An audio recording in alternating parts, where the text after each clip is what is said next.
আসসালামু আলাইকুম ওরহমতুল্লাহি ওবরাকাতু। সবাই কেমন আছেন? আশা করি আলহামদুলিল্লাহ ভালো আছেন। আমি চলে আসছি সিলেট সুনামগঞ্জ। খুব সুন্দর একটা জায়গা এটা। হজরত শাহ শারফিনের মাজারের পাশে খুব সুন্দর একটা জায়গা। হ্যাঁ, ইন্ডিয়া এবং বাংলাদেশের সাইডে পড়ে আর কি। সো এসে অনেক ভালো লাগছে জায়গাটায়। সবচেয়ে থেকে বড় কথা, এখানে পানিগুলো এত সুন্দর। পানির নিচে যে বালুগুলো আছে, বালু এবং পাথর, এগুলো কিন্তু স্পষ্ট দেখা যায়। আবার এখানে দেখি অনেকেই কাজ করে, মানে পানির নিচে থেকে আপনার পাথর ওঠানোর কাজ করে। ঠিক আছে, এসে আমার অনেক ভাল লাগলো। প্রাকৃতিক পরিবেশ, সৌন্দর্য, আশেপাশে অনেক মানুষজন আছে।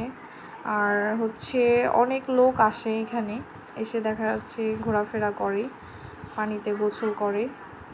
আশা করি আপনারা আসলে অনেক ভালো লাগবে। ঠিক আছে। আর এটা আমার নতুন পেজ।